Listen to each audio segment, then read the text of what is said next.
Fala, rapaziada! Acabou o jogo entre Inter e Maracanã, a gente se classificou 3-0 com 3 gols muito bonitos, só que quem acha que tudo são flores está muito enganado, né? Nem tudo podem ser flores pro Inter, nunca, né? Mas vamos lá. O Roger já começou o jogo inovando um pouquinho. Aliás, o contrário de inovar. Ele retrocedeu até o esquema antigo, tirou os 3 volantes, que é um esquema que a torcida pegou bastante no pé, principalmente a mídia aqui do Rio Grande do Sul não gostou muito dos 3 volantes. Gente, eu realmente já defendi várias vezes esse esquema com 3 volantes. Eu acho que às vezes a gente confunde priorizar o meio de campo com priorizar a defesa. E aí ele chegou com 3 meias para essa partida. Não dá para dizer que não deu certo, entendeu? Numa partida que a gente ganha de 3-0, não dá para dizer que um esquema falhou. Mas sim, a torcida do Inter saiu com bastante motivo para ter um gostinho um pouco ruim na boca, para não estar confiando tanto assim. Para começar, que o Inter, que toda hora falam que só ganha por causa de pênalti, que sempre tem pênalti, pênalti isso, pênalti aquilo. Mano, a gente teve logo 3 pênaltis na partida e não aproveitamos nenhum. Isso aí é tenso, tá? Isso aí não é nem a questão apenas dos pênaltis em si, porque o Wesley, por exemplo, quando ele erra o pênalti dele, no rebote, o rebote inclusive, era mais fácil do que o pênalti em si, porque no rebote o goleiro não está mais na jogada, o goleiro já está batido, já está vendido. O goleiro não tinha como chegar naquela bola, e o Wesley isola. Bate por cima do gol aquela bola que poderia ter sido a bola do 2-0, porém a bola do 2-0 ainda assim foi dos pés do Wesley. O Wesley fez um gol muito bonito de cobertura também, uma cavadinha bem bacana para conseguir desencantar no ano. 22 de maio, hoje é dia 22 de maio e o Wesley finalmente conseguiu desencantar. Inclusive na minha live que eu tava fazendo eu até falei, bom, já é hora de começar a cobrar o Wesley, né? E pelo jeito ele me ouviu. Fez o gol, graças a Deus. O Alan Patrick é outro que errou 2 pênaltis. Meu amigo, o primeiro pênalti chega a ser constrangedor. Primeiro pênalti errado pelo Alan Patrick é constrangedor. Ele tenta uma cavadinha, mas ela é tão feia, mas ela é tão mal feita. É um gol tão feio, é algo tão desprezível.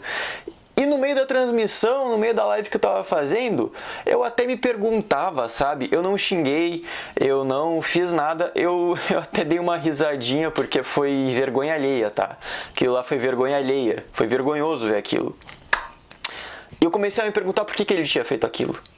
E eu não consigo achar respostas. Gente, é um jogador que ele está na pré-lista da seleção brasileira. Estar na pré-lista não quer dizer que ele está convocado, muito pelo contrário. Ele não tem esse salto alto de estou convocado pela seleção brasileira. Ele tem a motivação de entrar em campo e jogar como nunca jogou na vida dele. Vocês sabem por quê? Vocês sabem por quê? Gente, o Ancelotti, ele esbagaçou o Endrick na frente de todo mundo numa entrevista coletiva, depois do Endrick ter tentado uma cavadinha no 1-1 contra o goleiro, com o goleiro adiantado. 1-1 contra o goleiro adiantado, gente, é o cenário perfeito para um gol de cobertura, para uma cavadinha. O Endrick tentou e o Ancelotti falou, se ele está no Real Madrid, não é para fazer coisa de circo. Ele falou que se o Endrick quisesse dar a cavadinha, era para ir pro circo e não pro Real Madrid. Ele esbagaçou o moleque por causa de uma cavadinha em um cenário que é de boa tu tentar uma cavadinha. Imagina o Ancelotti vendo o Alan Patrick tentar uma cavadinha num pênalti. Não, eu não entendo por que ele tentou fazer isso. Tá bom? Eu não entendo o porquê o Alan Patrick tentou isso. E aí vem o que eu acho que é uma pena, tá? O que eu acho que é o mais injusto de tudo. Vai cair na conta do Roger.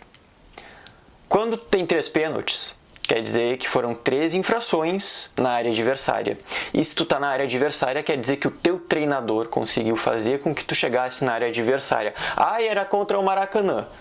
Não interessa. Nós estávamos jogando contra o Maracanã. Então é óbvio que ia ser contra o Maracanã. O Grêmio estava contra o CSA ontem, ele não conseguiu fazer gol. Né? Aliás, conseguiu... Aliás, não foi ontem, foi anteontem, ele conseguiu e foi operado, né? Vamos lá, o Grêmio foi operado. Mas vai cair na conta do Roger. Erros individuais fizeram com que esse jogo não fosse 6-7-0. Erros individuais, não foram erros da escalação do Roger, erros da tática de jogo, né? Do que diz respeito ao trabalho do Roger. Não. Roger não tem nada a ver se o Alan Patrick erra pênalti. Roger não tem nada a ver se o Wesley erra pênalti. Roger não tem nada a ver se todos os nossos atacantes, tirando o Ricardo Matias, estão errando gol na cara do gol. Ou eu estou errado? Então não, rapaziada. Não. Roger não tem culpa desse resultado adverso. Aliás, o resultado não foi adverso, mas uma parte bem grande da exibição foi. Tem coisas que a gente tem que pontuar aqui, umas boas, outras nem tanto.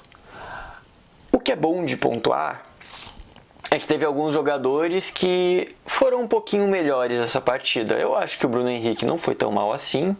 Eu acho que o Bernabei, ele conseguiu ter uma exibição que lembra bastante o Bernabei da temporada passada, uma exibição em que ele é muito agressivo, em que ele ataca bastante tanto o espaço quanto a bola, e quando ataca a bola consegue recuperar numa zona bem perigosa do campo.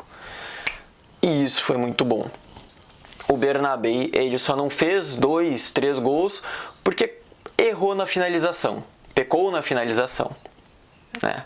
Mas estava muito perigoso hoje o Bernabei. Bom, contra o Maracanã, né? Contra o Sport, contra o Bahia, vamos ver como vai ser. Oscar Romero entrou muito bem, tá? Entrou muito bem o Oscar Romero. E o Gustavo Prado, bom, ele teve alguns erros de finalização grotescos. Alguns erros de finalização inadmissíveis, tá bom? Mas isso o time inteiro teve. O time inteiro teve, tirando o Ricardo Matias, que mandou uma bola na trave, tá? Por mais que o Ricardo Matias não tenha feito gol, ele mandou uma bola na trave e ele é um guri que ele aparenta querer. Ele aparenta querer a bola, ele quer atacar, ele quer fazer o gol, ele quer ajudar o time, sempre. Lembra muito a época do Leandro Damião, que ele nunca parava de correr, que ele nunca parava de buscar o jogo. Beleza? Eu espero que o jogo contra o Sport e o jogo contra o Bahia sejam jogos em que o time do Inter esteja com uma postura melhor em campo e uma concentração melhor também. Se tiver uma postura melhor, se tiver uma concentração melhor na hora de finalizar, na hora de fazer o gol, eu acho que a gente não vai ter muito que se preocupar, tá bom? Acho que vão ser jogos pra gente comemorar, se a gente conseguir isso. Então, muito obrigado, rapaziada. Se puder, se inscrevam aí. Me sigam nas redes sociais, @loirobê, tanto no TikTok quanto no Instagram. E valeu!